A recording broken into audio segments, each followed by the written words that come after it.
Bienvenidos los que periódicamente estamos siguiendo este estudio, que en este caso ya no es la biografía de Jesús, sino el nacimiento de la iglesia.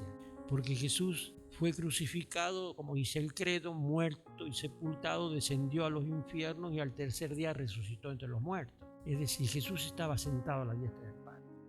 Pero quedaron sus discípulos y entonces ahí empezaron a predicar acerca de Jesús.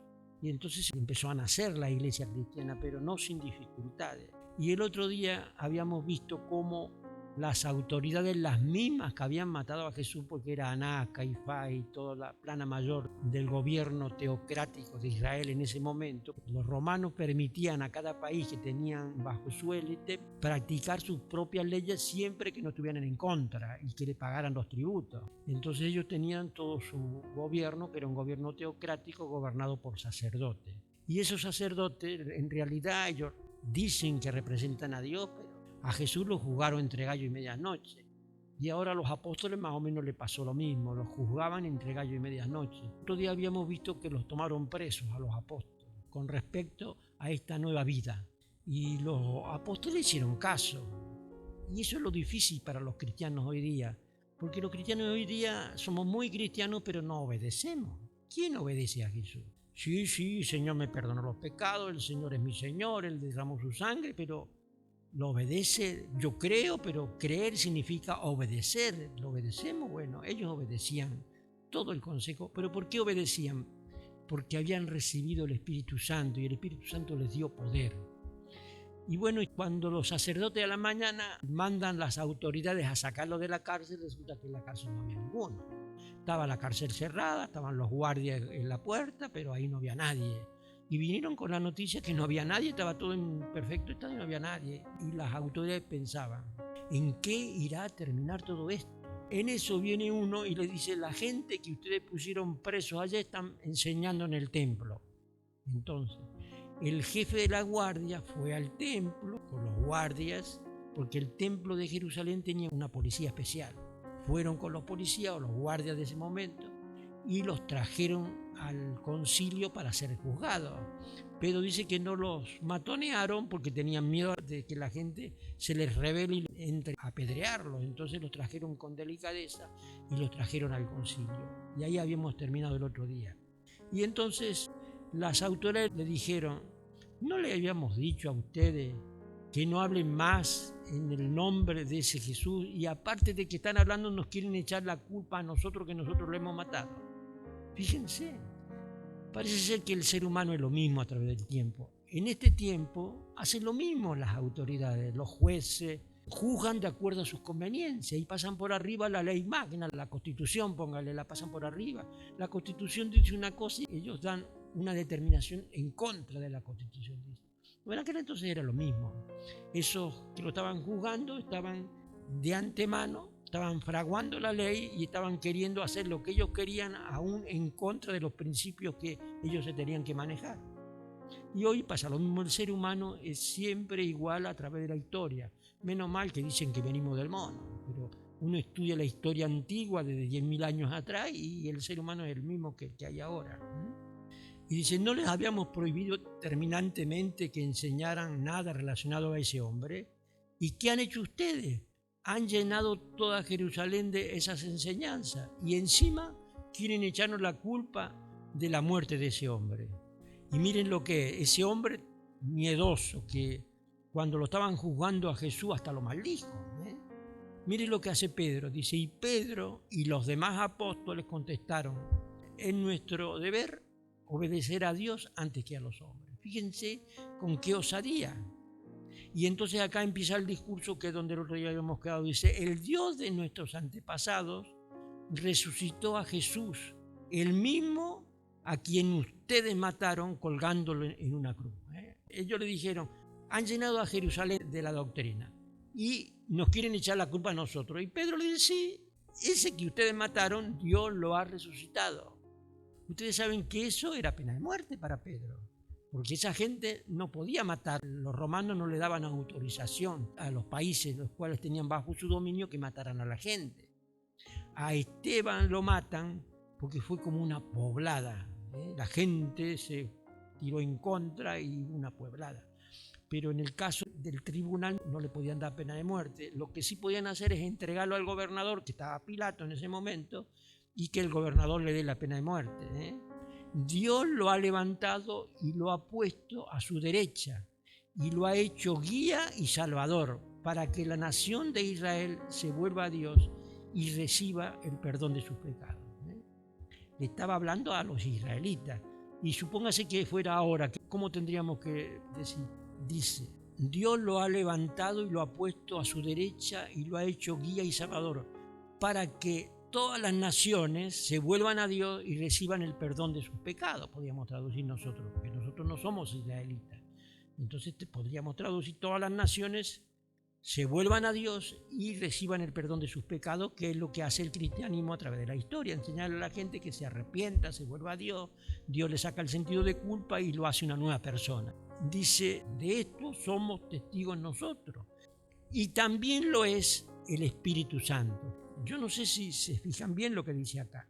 Nosotros somos testigos, y también lo es el Espíritu Santo, o sea, le está dando categoría al Espíritu Santo, le está dando categoría de personas, nosotros y el Espíritu Santo. O sea, esto va en contra de lo que enseñan los testigos de Jehová, que los testigos de Jehová dicen que no existe el Espíritu Santo, sino que es la fuerza activa de Dios, no sé cómo dicen ellos, pero le dan categoría de personas. Dice, de esto somos testigos nosotros y también lo es el Espíritu Santo, que Dios ha dado a los que le obedecen. Y el Espíritu Santo es el que da poder para vivir una vida como Dios manda. Sin el Espíritu no se puede ser cristiano, acuérdense. Dice acá, versículo 33, cuando oyeron esto, se enfurecieron y quisieron matarlo. Más vale que lo querían matar, si le estaban acusando a ellos que ellos habían matado al autor de la vida. Se enfurecieron y lo querían matar, pero siempre al cristiano nunca le sucede nada que Dios lo permita. O sea, todo lo que le suceda es porque Dios lo permite. Así que no hay que tener nunca miedo a nada ni a nadie. Porque si Dios está con nosotros, ¿quién en contra? Miren lo que pasó ahí, dice. Los querían matar, dice, pero, menos mal que existe este pero, dice, pero entre aquellas autoridades había un fariseo, había uno que no era saduceo del grupo gobernante, había uno que era fariseo, que los fariseos creían en la resurrección de los muertos, creían en los ángeles, o sea, era el otro grupo religioso grande, que era el más grande en Israel, todo el mundo era fariseo. Había uno que era fariseo llamado Gamaliel, que era un maestro de la ley, respetado por el pueblo. O sea, había una persona que se llamaba Gamaliel, respetado por el pueblo, era maestro de la ley.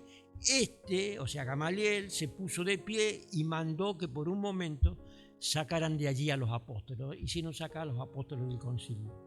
Y luego explicó su opinión, dice, luego dijo a las demás autoridades, ese Gamaliel, israelita, tengan cuidado con lo que van a hacer con estos hombres.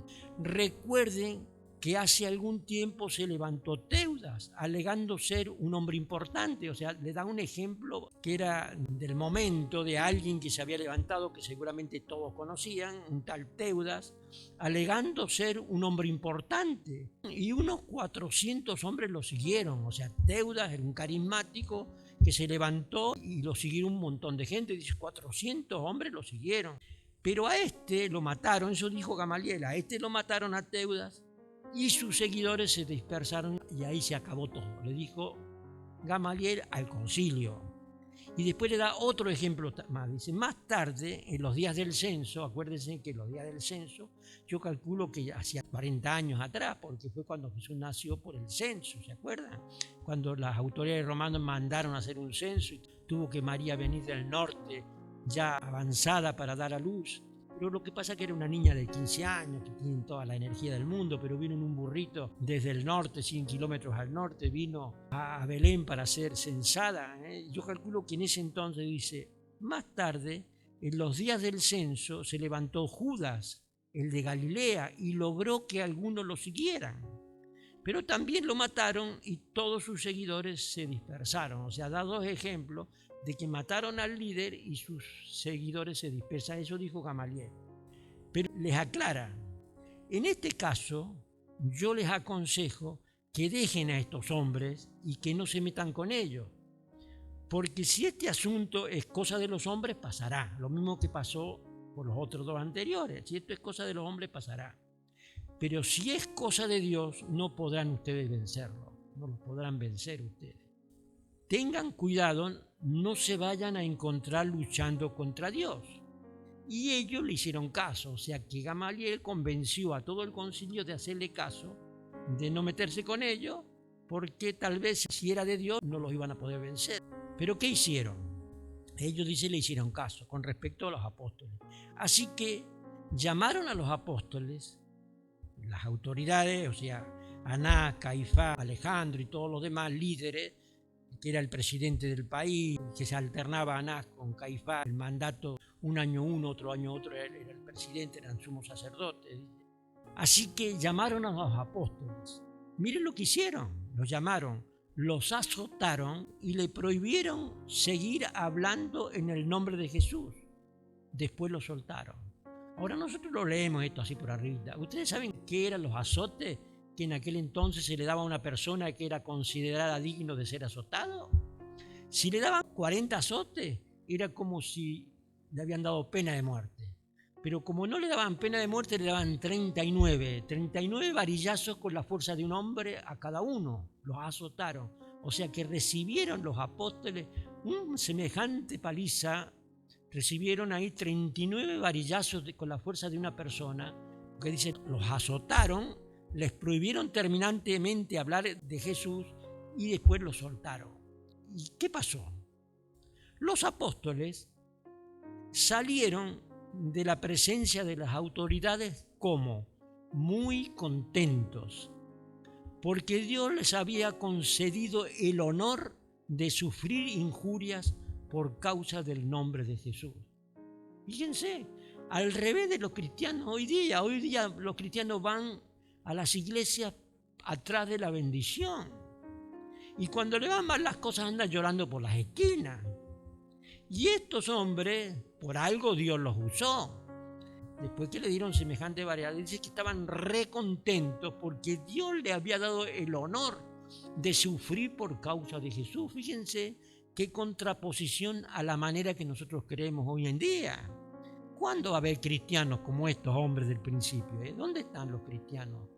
Que andamos todos atrás de la bendición, andamos todos atrás de los panes y los peces, y cuando la cosa no anda, no, yo no voy porque Dios no me escucha. En vez de reunirnos para adorar a Dios, nosotros adorar, bendecir a Dios, nos reunimos para que Dios nos bendiga. Es al revés del pepino, al revés estamos haciendo. Lo soltaron, le dieron semejante variada a cada uno de los apóstoles, pero ellos contentos porque Dios le había dado el honor de sufrir por causa de Jesús. Cuando Dios eligió al apóstol Pablo, le dijo a Ananías, anda porque él está orando, ponerle las manos para que reciba la vista, porque este hombre lo tengo preparado y le voy a mostrar cuánto tiene que sufrir por causa mía. Me va a ser testigo delante de reyes, delante de Israel, delante de los paganos, y le voy a mostrar cuánto va a tener que sufrir por causa mía. Miren, si nosotros predicáramos hoy día, arrepiéntate, entrégate a Dios y vas a sufrir un montón por causa de Jesús. ¿Quién se convierte hoy día? Y miren cuál fue el resultado. Todos los días enseñaban y anunciaban la buena noticia de Jesús, el Mesías, tanto en el templo como en las casas. Como que las autoridades se convencieron que no valía la pena meterse con esto porque no les hacían caso. Así que espero que si queremos tomar a alguien como modelo, como está la palabra por ahí, venerar a alguien, que estudiar su vida e imitarla, bueno, acá tenemos modelos de hombres que estaban dispuestos a jugársela por causa de Jesús. Y de hecho, ¿saben cómo murió el apóstol Pedro? El apóstol Pedro murió en Roma crucificado. Pero ¿sabe qué? Los cristianos de Roma, varios años más tarde, 20 o 30 años después, más o menos años 70 por ahí, los cristianos de Roma le dijeron a Pedro, que era el líder de los cristianos de Roma, no había iglesia, se reunían en las casas, no había templo, se reunían en las casas. Y le dijeron a Pedro, el rey Nerón, que era el emperador, ha dado la orden de llevar a los cristianos y matarlos, así que disparate de Roma para que no te agarren. Y Pedro le hizo caso, se iba por la vía Apia. Eso lo dice la historia paralela. Se iba por la vía Apia, disparando de la persecución que había desatado Nerón contra los cristianos, porque Nerón le prendió fuego a la ciudad y después le echó la culpa a los cristianos y para poderlos perseguir. O sea, que un tránsfuga. Bueno, Nerón mató hasta la madre, ¿qué quiere que le diga? Pero cuando Pedro disparaba de Roma por la vía Apia, ese camino romano que construyeron que unía a todos los países del imperio, vio en una visión a Jesús que entraba a la ciudad. Y Pedro pensó, ¿cómo? Yo me estoy disparando y Jesús que entra. ¿Saben qué hizo? Se dio vuelta y entró. Ahí nomás lo agarraron preso. Y ahí nomás lo ajusticiaron y después lo crucificaron. Que Pedro dijo, no soy digno de morir como mi Señor. Miren cómo amaba a Jesús. Crucifíqueme cabeza abajo, le dieron el gusto. Lo crucificaron cabeza abajo. Pero Pedro hizo más en su muerte que durante toda su vida, porque los cristianos de Roma, viendo con qué valentía enfrentó la crucifixión, tomaron fuerza y se multiplicaban como chinches, se reunían en el cementerio a adorar a Dios, porque estaban perseguidos por el cementerio, en un lugar sagrado, que ahí un ladrón robaba algo y si disparaba y lograba irse al cementerio, ahí la ley no lo alcanzaba, las autoridades no podían entrar. Así que los cristianos usaron ese método de irse al cementerio. ¿Saben qué? En el cementerio ellos adoraban a Dios.